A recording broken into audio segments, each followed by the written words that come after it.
فأكيد كلنا مر في دماغنا حتة قومي بينا نمشي. يعني بصي اهرب بسرعة.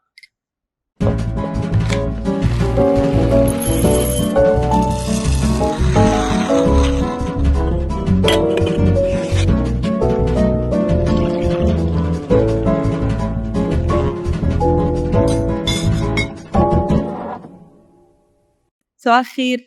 صباح النور. ازيك بقى؟ ايه عندك يا نورة؟ كله حلو. في المود؟ انتي في المود؟ لا. امبارح كان في هاسل كبيره قوي، وفريده ما كانتش راضيه تنام في ميعادها. فضلنا قاعدين وكل طموحاتي اللي كنت هشتغلها بعد ما هي تنام دخلت نمت بقى وراها، خلاص تعبت فنمت.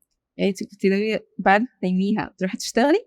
اروح اشتغل واقعد شويه مع عمر واتفرج على التلفزيون يعني في حياه. اتفرجي على ايه؟ بتفرج على مسلسل بتوين براكتس معاق. بصراحه هو صعب، اسمه الوصفه السحريه. واو الوصفة ده انا على فكرة خلصت بس مش هحرقه لك يعني. بس صعب جدا. مقتنعه بيه؟ مش مقتنعه بيه. هو في كيسز حلوه، مش مقتنعة بالمسلسل، مش مقتنعة بفكرة ان في وصفة كده معينة هتحل لنا كل مشاكلنا. بس اكيد في بيزكس لازم تكون موجوده، يعني في حاجات لازم تبقى متحققه عشان نستمر حتى نستمر. يعني هو مبدئيا في بيزكس علشان اصلا من الاول يعني الدنيا تبقى كواليتي لذيذة، يعني مش لازم نستنى لحد اخر المطاف ونقول ايه ده لا احنا مش عايزين نتطلق. يعني في حاجات بقى عشان نعيش عيدنا اصلا من الاول يعني. صح. تعرفي في ميت كده دايما كان الناس بتقول زمان ان انت هتتخانقي يعني وقت الخطوبه في خناقات كتير وفي زعل وفي مش عارفه ايه، بعد الجواز الدنيا هتبقى اهدى وهتبقوا ريلاكسنج تقعدوا تضحكوا مع بعض مفيش الكلام ده. انت اصلا مش لاحقه تعملي اي حاجه حلو. بعدين تلاقي فجاه الناس كتير قوي عماله تطلع حواليكي على حاجات صغيره قوي او حاجات كبيره. الكبيرة دي مفهومة، يعني في ناس مثلا بتطلق هو في مشكلة كبيرة خلاص هما مستحيل يكملوا مع بعض. يس other than كذب وخيانة انت مش انا مش شايفاها حاجات ميجر، بس حاجات ممكن فعلا لو فضلت مستمرة وما بيتعملهاش تراكنج هي ممكن تؤدي الى كده وما بيبقوش بيستهبلوا. ايه الحاجات يعني او ايه الحاجات اللي هو لو عملتها مش هقول الوصفة الصحية مش مقتنع، بس انا مقتنع ان مثلا اكيد في بيزكس، يعني في اساسيات لازم تبقى موجودة عشان الدنيا ما تقعدش تنهار مننا. اوكي زي ما كارمن مثلا. بالظبط، يعني مثلا هي كارمن دي كيس اللي هو انا مش عارفة انت بتحاولي تصلحي في ايه. يعني هما مفيش كوميونيكيشن خالص، مفيش تفاهم بأي شكل، وفي بيج ايشوز مهما انتوا خدتوها هما لسه مختلفين. فيعني انت بتصلحي في ايه؟ مفيش حاجه انت تصلح. ما بالظبط، فعشان كده بقول انه في حاجات مش هي دي اللي مش هتخليكي تطلقي. يعني التارجت مش ان انا اتطلق ولا ما اتطلقش، انا بدور على التارجت ان الكواليتي اوف مارج بتاعتي تكون كويسه فاقدر استحمل وهو يستحمل ونكمل. بس هم دول البوينتس اللي انا شايفه ان هم لازم يكونوا موجودين. انا بالنسبه لي حاسه يعني one of the main things يعني او يعني عارفه هم دايما بيعلمونا كده انه ايه في موده ورحمه، ده بيزكس. يعني في حاجات كده whatever احنا ايه الديفرنسز بتاعتنا او احنا اصلا مش طايقين بعض او احنا بنحب بعض وما بنحبش بعض، بس دي بيزكس لازم تبقى موجوده. عشان كده ربنا قال كده يعني بالظبط، فهي دي حاجه اساسيه. اوكي خانقنا احنا لسه في كونكشن. عشان انا مش هعمل لك فطار النهارده مثلا او تبقي بتكلميه مش هغسل يردش عليكي. طب ما يعني حضرتك احنا مش مخطوبين وفي بيت وفي عيال وممكن احنا نبقى في مصيبه، يعني انت لازم ترد. ايوه صح. دي حاجات من البيزكس. انا الفطار بالنسبه لي في البيزكس بس بتبقى بقى الردود عارفه اللي هو ايه بقى ماشي اوكي عارفه او كده التكشيره هي باينه ولا باينه ازاي؟ طب سلام. تعملي ايه جامد كده يعني مش الكلمه اللي بتبقى 10 ثواني. لا انا ملحقتش اقول حاجه اصلا. بالظبط. دي حاجات مهمه بصراحه، بس دي حاجات مني يعني الست مسؤوله عنها ولا الراجل مسؤول عنها؟ الاثنين. ما هو زي ما انت ما بتعملي your tasks وبتطمني عليه، هو لو عيان وانتوا متخانقين تاخدي بالك منه. وانت لو عيانه وانتوا متخانقين هيوديكي برضه للدكتور وهيساعدك، مش يلا بقى. صح. بس انا بحس برضه حاجه تانية مهمه ان احنا نبقى اسمها ايه الكونكشن بينا تبقى قويه.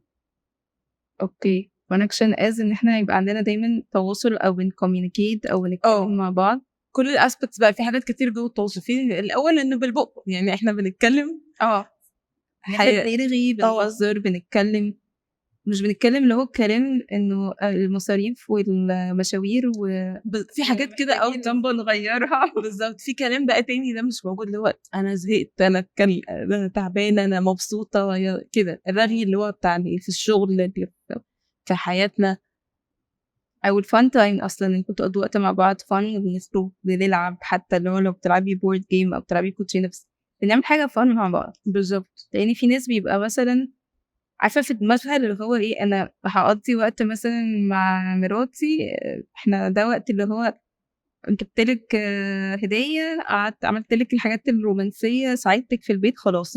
هو متخيل ان الفن والخروج والهزار واللعب ده مع صحاب. احنا ممكن نلعب مع بعض ونهزر قبل ما تيجي بقى تتخانقي تقولي ايه، انت ما بتقعدش معايا خالص، او انت مستنيه، يعني انت بتتخانقي على حاجه زي دي. بتخانقي على حاجه زي دي عشان الحاجه البسيطه دي هي اللي ممكن تقلب كيان يومي اسبوعين 3 قدام. بالظبط. فهي بتبقى حاجات تافهه، بس الحاجات التافهه دي كل ما بتتراكم على بعضها لا بتعمل مشكله فعلا. وفي فيزيكال كونكشن كمان، هي دي مهمه، يبقى عندكم تواصل وفي انتمسي. يعني انا حاسه حاجه زي كده، يعني مش حاسه، هو ده اكيد ديفنت هي بتاثر. اكيد لو ما فيش انتمسي ما بين انت متعصبه على طول، مش طايقين بعض بقى وخلاص، انتوا حاسين انكم ديسكونكتد. فيعني اصلا احنا الحياه فيها كلها ضغط وكلها توتر وكلها بالظبط تسكت، فهي دي الحاجه اللي بتخليكم تقربوا من بعض. انت عارفه المشكله ايه كمان؟ ان في ناس يعني بتتلخبط بين او بتدخلهم في بعض. ان انت تبقى رومانسي هو ان انت بتعمل كده وبس، او العكس، هما حاجات مالهاش علاقه.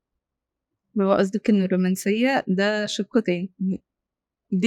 ده كتاب لوحده، فاهم؟ ملوش علاقه بالحاجات يعني بالنسبه لك وبالنسبه لي او هديه شكلك حلو، انت اي حاجه. الكلمه الحلوه اصلا ان انت في الاول اول ما بتبقوا مخطوبين او متجوزين بيبقى في بقى حته نشكر بعض على كل حاجه ومبهرين بس حاجه صغيره عملها بعد كده بيبقى ده العادي، فانت بتنسي تقولي كلمه حلوه على الحاجه العاديه for granted يعني. فبقى روتين، فبقيتي تعمليه وانت مش طايقه نفسك. فهو انت مستني مني حاجه وانا مش قادره فعلا، ممكن اكون مش قادره اعملها. small gestures.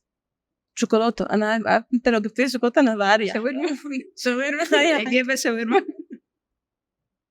كلها حاجات بتاثر وبتخلي الريليشن يبقى فيها ستوك كده. عارفه لما يبقى عندك محفظه انت عماله تخزني فيها حاجات انت لو حصل في رصيد بالظبط. فانت لما تبقى في مشكله او خناقه او كلمك بطريقه كذا او عمل كذا، هتشيلي له قصاد الحاجات التانية اللي بيعملها. انت عارفه زي في المسلسل كده لما كارمن كانت عايزه هديه، بتقول انت كل مره بتستسهل وبتجيب الماس. حضرتك عارفه دي بكام؟ عرفتش هي كانت عايزه ايه يعني، بس هي عايزه اللي انا بقوله ده. هي عايزه حاجه بسيطه تبين لها ان هو بيحبها، حاجه فيها افورت تفكير. مش انا رحت كاي ست بتحب الالماس فرحت عند محل اشتري ما جابلاش الماس، بس هو قاعد يحط ورد كتير في البيت، يعني يعمل ايه تاني بفلوس؟ وهي شايفه ان هو بيشتريها. هو بوجهه نظره، يعني هي دي الفكره، ان كل واحد بيعبر عن حبه بطريقته، باللوف لانجوج اللي هو شايفها ان تتظهر، زي ما قلنا قبل كده صح في الحلقه بتاعت سيزون 1. انه هو شايف ان ده تعبير عن الحب. صح. يعني انا شايف، يعني انا حاسه ان هي المفروض تقدر ده اكتر، وهو on the other side يشوف هي ايه برضه الطريقه اللي هي بتحبها يعبر بيها. جوين باك بقى ان كان في مشكله في التواصل بينهم وبين بعض ده اساسا، فعلشان كده هما مش قادرين يوصلوا للحاجه دي، ان هو يفهمها وهي تفهمها. في برضه حته المشاركه، ان احنا نبقى بنشارك بعض. يعني باك لنفس المسلسل في القصه بتاعت المشاركه دي، لما دينا مش فاكره انا بقول اسمها، اللي هي شيري عادل يعني، وجوزها اوكي، لما هو كان عنده مشكله في الفلوس وهي راحت، عشان دي بس الحلقه لسه شايفاها من قريب مشكله في الفلوس وهي راحت سددت له قسط بتاع عربيه باين ولا البيت حاجه كده. فاحنا بنشارك، احنا شايلين responsibility مع بعض. بنسبورت يعني ده حاسه سبورت اكتر، ان انت احنا حد في مشكله بنسبورت بعض، شغل بعض، كل واحد عنده حاجه بندعم بعض، بيساعدك. بالظبط. زي لما في الاولمبيكس مثلا ندى حافظ دي، يعني دي اكبر اكزامبل. شاوت اوت، شكرا يا ندى. شكرا لندى واهلها. بالظبط. يعني هو لو ما فيش سبورت هازبند اكيد ما كانتش سافرت، يعني محدش هيوافق ان واحده تسافر وهي حامل وتلعب الا لو هو فعلا سبورتيف وهو فاهم هي عايزه ايه وبيدعمنا في حلمها. بالظبط. بقى قيسي على ده كل حاجه، وهو كارير يعني الديفلوبمنت بتاع اي حد في الكارير بتاعه مش هيعرف يعمله لوحده طول ما هو مش وراه حد واقف جنبه. اوكي. بس قبل اهمهم بقى يعني غير ده كله ان انت تبقى محترم. يعني مبدئيا انت لو مش محترم انا مش عارف اكمل. دي بقى دي ممكن نرجع بقى ان دي الاساسيات اللي بسببها يعني الدنيا مش هتكمل. لانه الاحترام ده دي تربيه اصلا.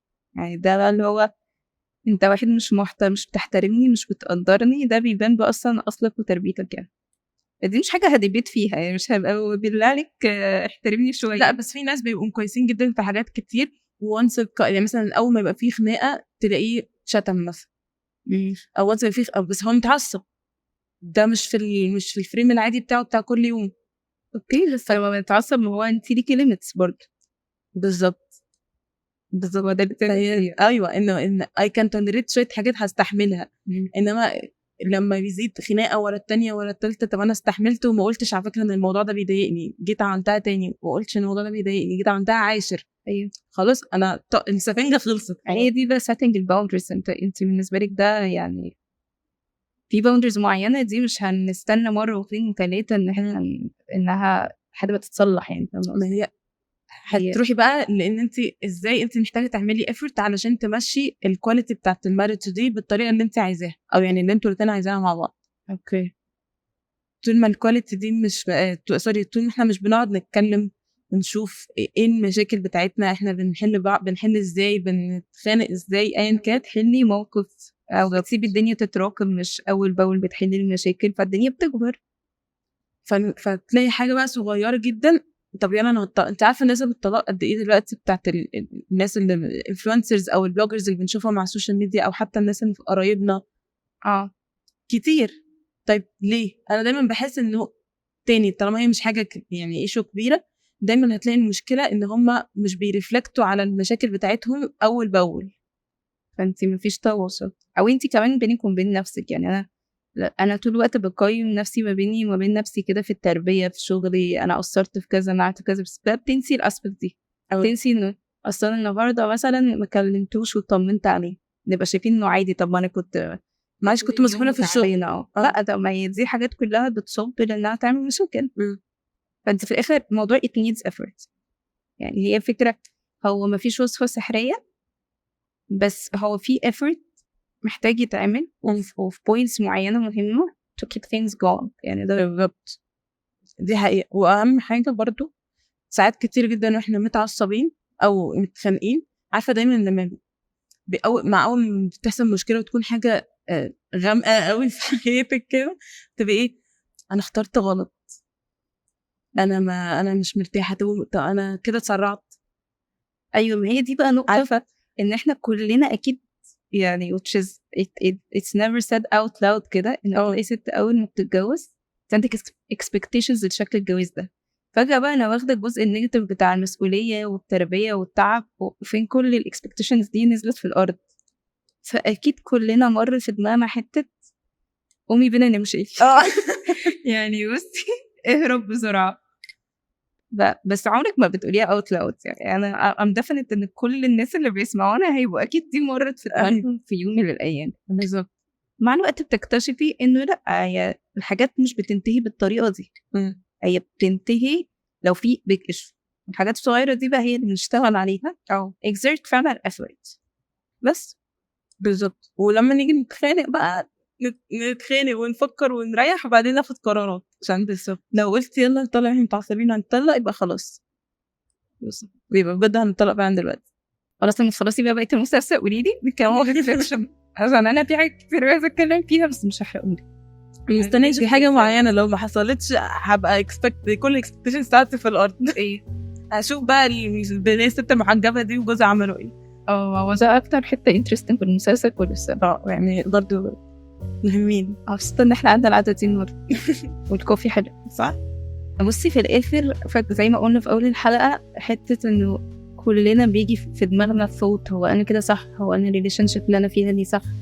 يعني اي مع الضغط ومع الهسل ومع كميه الحاجات اللي احنا كبيرنتس بنقعد بقى نتخانق فيها ونقف على بعض على واحده فيها، بنوصل للفوت ده، فانت مش لوحدك يعني. دي الفوت ده بتحسي ايه ده، يعني يمكن انا بس الوحيده اللي حاسه كده، فيبقى اكيد ده ليه اساس من بس لما بقعد افكر فيه كده، يا ترى مين زيي؟ لا كلنا بالظبط، كلنا بنفكر بالتفكير ده. بس هي في الاخر نرجع نفتكر ايه الاساسيات وايه البوينتس المهمه بالنسبه لنا ونشتغل عليها. طيب كل واحد اساسيته غير التاني. صح، ممكن نشوف يعني كل واحد يقول ايه الحاجات اللي هو بيعملها، يعني بتبلعوا البعض بناء على ايه؟ يعني انتوا بالنسبه لكم ايه الاساسيات المهمه في الجواز، اللي هي دي البريكر او دي الحاجه اللي انا لازم اركز عليها علشان اخلي الجواز بتاعي احسن؟ صح. بس